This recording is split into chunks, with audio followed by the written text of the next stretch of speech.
prior to that?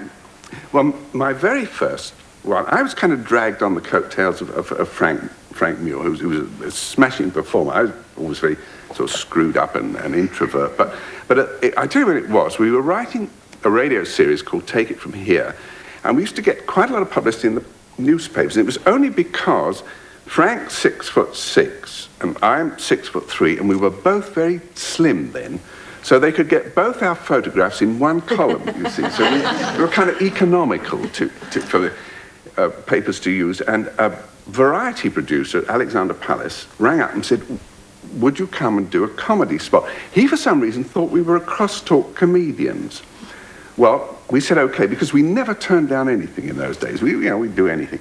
So we wrote a little 6-minute sort of crosstalk piece, and we went up to Alexander Palace, and we rehearsed it. And then we finished, and we heard the producer said through the talkback, what song do you finish with? Well, it hadn't occurred to us. So we said, well, we're still working it out. And luckily, the musical director was a man called Eric Robinson, who I think quite a few people will remember. He was a smashing guy, and a mate, you see. So we went up to him, and we said, Eric, have you got an arrangement, or can the band busk Bells of St. Mary? And he said, yes, sure. And we said, now, can they play it very loud? And he said, yeah. And we said, could you get us a set of handbells on a table? He said, yeah.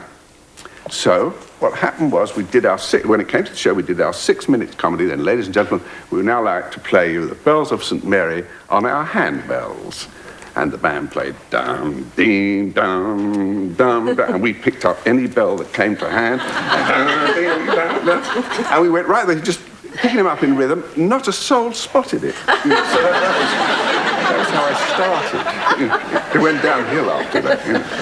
But the mere fact that you've had so much experience and so much success now in television means that you really are the butt of an awful lot of impressionists these days, I notice on the telly. How did you react, for example, to Rory Bremner's? Because he did you on this programme not all that long ago. Yeah, well, Rory is actually in the next It'll Be All Right on the Night.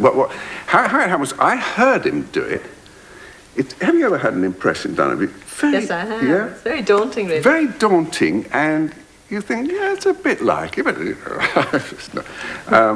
but I heard him on the radio. Then I saw he was in lunchtime cabaret at the Palace Theatre, and my office is not far from there. So I sneaked in to see him, and he does these very unusual people. He does Brian Walden and all sorts of people that the other impressionists don't do. And he went through all these, and the audience recognized them. Then he pulled out a pair of glasses, and he put them on, and he started doing with his fingers and talking very slowly, and they laughed. And I sort of sat down like that in the seat. I thought, well, it must be spot on because they're laughing. So when he finished, I went round to the stage door. I'd never met him, because I thought, if I could get him to come on It'll Be All Right in the Night, we could work something out. I went round to the stage door. Is Mr. Rory Bremner? Can I speak to him? Very good. And the stage doorkeeper says, Mr. Rory Bremner, come to the stage door, please. And I'm waiting, and then I hear this cheerful whistling and the pat of the footstep. The stage door opens, and he goes, oh, Christ. And he obviously thought I'd come round either with a heavy mob or a battery of solicitors or something like that. But no, he's brilliant. He's really brilliant. Well, so he's in next Sunday's programme. Yeah. Well, we'll be looking forward to that, and of course to seeing all the clips. Denis Nordon, thank you very much indeed. Wait. There's something. There's more. I brought another clip which I didn't tell you about, actually. But I told you disasters occur on chat shows. This is a disaster that occurred in another chat show with you when you didn't even have the benefit of that hairdo. Now just watch this one. There's only one way I can possibly introduce our next guest, and that is... In the middle of a programme. It's not like when they say it in the middle of a car journey. You can't just wind down the window. Well, let's move to someone else who brought fresh luster to the word oops. You've heard the saying, if you make a mistake, you must pay the piper. Well, the unfortunate actor coming up must have paid the entire woodwind section. The awful thing is, she then tripped over an hors d'oeuvre trolley. Well, if you can stand any more thrills and excitement after that, let's move away from people who appear to have two left hands and consider some who seem to have two left lips, because this next section is one we've classified as having trouble with the words. Today, Dr. I think under circumstances qualifies for some kind of award, possibly inclusion in the Guinness Record of World Bookers. As we're now approaching the end of part one, let me remind you that in part two, our selection committee will be coming on to talk about their choices. So if you kindly stay glued to your sets till then, we'll round off with a bit more evidence that if love means never having to say you're sorry, television is always having to say you're sorry. Had one of these glass rings, and every time he hit the table... Didn't you get a slight feeling of serve him right? Well, as we're now coming up to the moment when Rory Bremner will be bringing on the first distinguished member of our cock-up selection committee, let's prepare for the move-up market by surveying some public appearances of a few other notables, because in the same way that some people are said to have hidden depths, it's heartwarming to see how many VIPs have hidden shallows. Eating one. You heard? Rory, trust me, so beyond enjoyment is delightfully meat. Which is my favourite outtake. Now, of course, I go all the way back to the time when 3D was the admission price. And when video was part of your Latin homework. And the only Edie Levy we knew ran the local deli. Now, it was a time when you could take your girlfriend to the pictures, have a drink, fish and chips, packet of Woodbines, and still get change out of a minicab driver. You know, that was the time when whenever they had a new scene, they'd send out somebody with... Enough already. Looks familiar. Rory Bremner, ladies and gentlemen.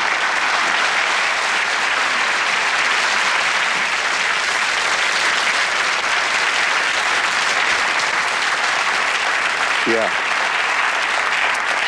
Rory Bremner, the voice of them all, spelt M-A-U-L.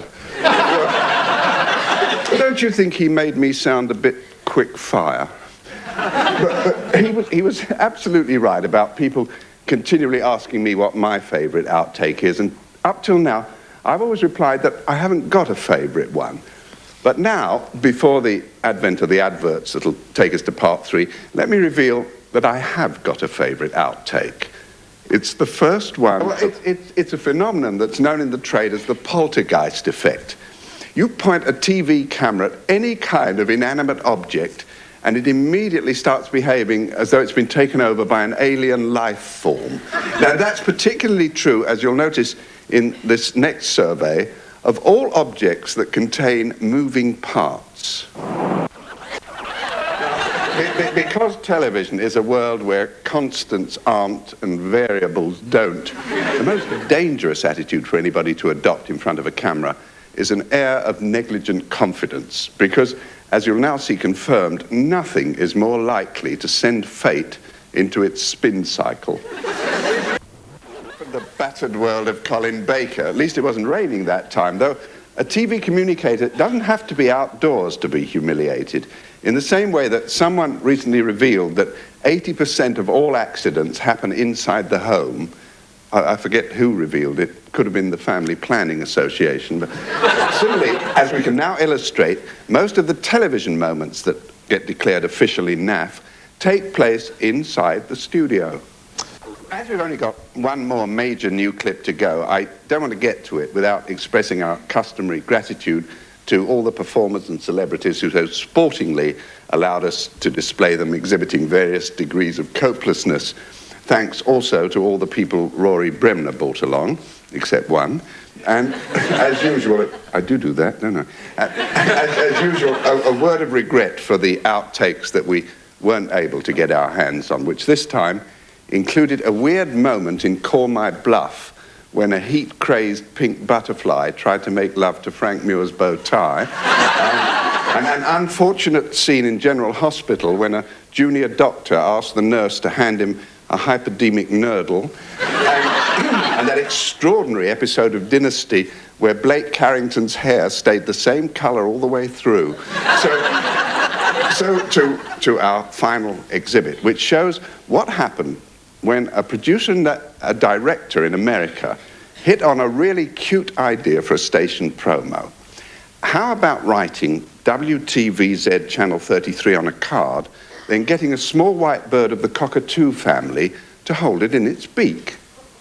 What could be simpler?